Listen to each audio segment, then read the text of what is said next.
Gue yakin banget hampir semua dari kalian yang kepikiran mau mulai bisnis, pasti idenya adalah gimana kalau kita bikin bisnis bareng temen. Kelihatannya seru banget kan? Ideal gitu, kerja sama orang yang udah kita percaya. Tapi, stop dulu.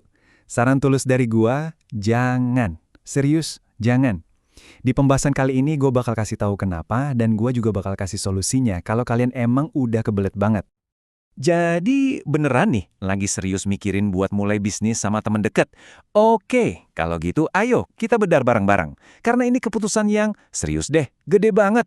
Ini bisa nentuin nasib bisnis dan, yang lebih penting, persahabatan kalian. Dan ini bukan sekedar omongan kosong atau curhatan pribadi gue doang ya. Lihat nih data dari Harvard, 65% startup itu gagal. Bukan karena produknya jelek, bukan karena pasarnya nggak ada. Penyebab utamanya, cekcok antar pendirinya. 65% loh, itu lebih dari separuh. Ini resiko yang benar-benar nyata. Oke, ini dia agenda kita. Pertama, kita mulai dari peringatan keras. Ini dari pengalaman nyata. Terus, kita bongkar apa aja sih jebakan maut dalam pertemanan bisnis.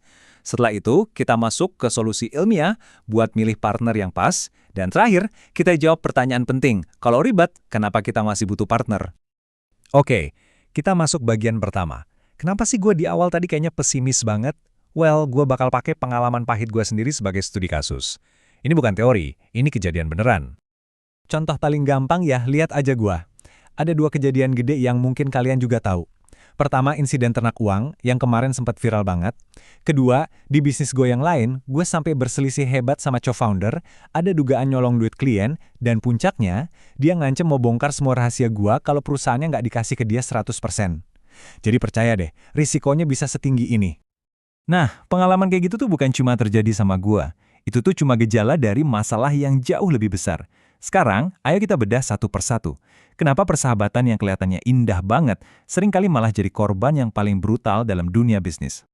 Kalau kalian temenan tapi belum pernah sama sekali kerja bareng, siap-siap aja ketemu hal-hal kayak gini. Pertama, rasa sungkan atau nggak enakan. Temen lu telat meeting, kerjaannya jelek, lu mau negur gimana? Paling cuma, santai bro. Padahal dalam hati udah ngegerutu kan? Kedua, duit. Wah, ini sensitif banget. Mau ngomongin modal, gaji, bagi hasil, rasanya canggung banget sama temen sendiri. Ketiga, sengketa usaha. Argumen soal gua kerja lebih keras dari lu, itu hampir pasti keluar. Apalagi kalau bisnisnya udah mulai ada duitnya. Nah, ini semua makin parah kalau salah satu dari kalian, atau malah dua-duanya, punya kecerdasan emosional yang rendah. Dikit-dikit baper, dikit-dikit ngambek. Susah banget lo misahin urusan personal sama profesional, butuh kedewasaan tingkat tinggi. Kutipan ini jujur, kena banget. Kalau kalian ketemu di lingkungan kerja, profesional, terus jadi temen, itu fondasinya kuat. Tapi sebaliknya, kalau kalian mulai dari temen, terus coba-coba bangun bisnis, kalian itu lagi bangun istana di atas pasir. Rapuh banget. Oke, cukup cerita horornya. Setelah tahu semua masalahnya, bukan berarti solusinya adalah jalan sendiri. Sama sekali bukan. Ada kok cara yang lebih cerdas, bahkan bisa dibilang ilmiah, untuk memilih partner yang tepat, siapapun orangnya. Nah, ini dia solusinya. Sebuah kerangka kerja praktis yang bisa langsung kalian coba. Ada 4 langkah penting buat ngetes calon partner kalian. Tujuannya buat meminimalisir resiko drama di masa depan. Langkah pertama, dan ini yang paling sering banget orang lupain, jangan ngomongin sukses dulu. Lupakan dulu mimpi punya kantor bagus atau jadi unicorn. Justru di awal, kalian harus ngobrolin semua skenario terburuk. Gimana kalau bisnisnya gagal? Gimana kalau butuh modal tambahan? Siapa yang nombok? Kalau salah satu dari kita mau keluar, aturannya gimana? Semua yang pahit-pahit ini wajib diobrolin dan disepakati di depan. Lanjut langkah kedua, ini ada kaitannya sama yang namanya teori kepercayaan. Intinya gini, kepercayaan itu bukan cuma perasaan klik aja, tapi sebuah faktor krusial yang bisa diukur dan punya dampak langsung ke kinerja. Riset udah ngebuktiin, makin tinggi level kepercayaan antar partner, performa bisnisnya juga makin tinggi. Tapi, kepercayaan yang kayak gimana? Nah, ini penting banget buat diingat. Kepercayaan itu ada 2 jenis. Ada kepercayaan pribadi yang basisnya hahaha, sering nongkrong bareng, udah kenal lama. Ini penting, tapi sama sekali nggak cukup.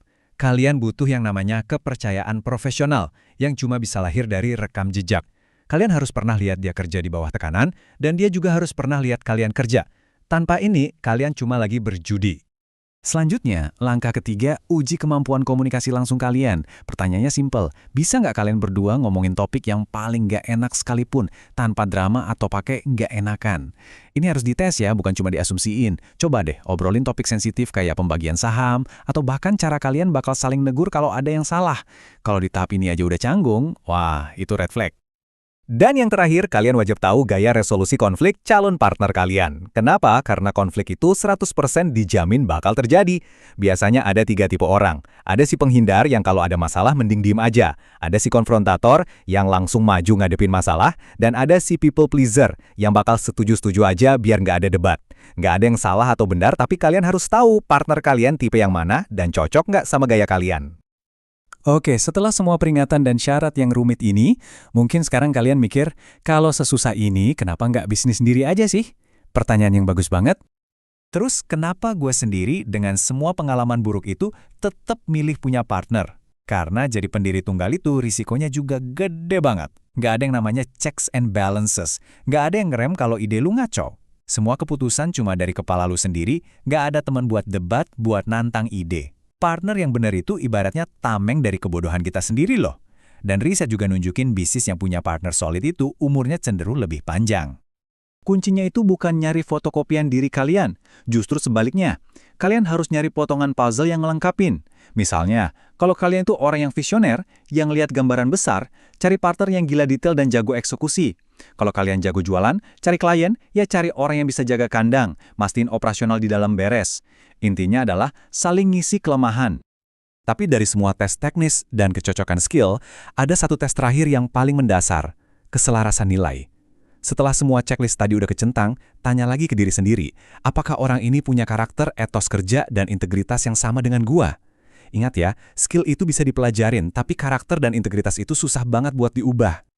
Kalau semua pembahasan kita dari tadi bisa dirangkum jadi satu kalimat aja, pesannya adalah ini. Jauh lebih aman dan lebih baik buat mulai bisnis sama rekan kerja yang udah terbukti profesionalitasnya, terus pelan-pelan jadi teman, daripada mulai sama teman baik yang cara kerjanya masih jadi misteri besar buat kalian. Pembahasan ini ninggalin kita dengan satu pertanyaan penting yang harus kalian renungkan. Setelah dengar semua ini, coba deh pikirin lagi baik-baik. Dengan segala risiko dan potensinya, partner seperti apa yang sebenarnya kalian butuhin untuk perjalanan bisnis kalian? Pilihlah dengan bijak ya. Semoga berhasil.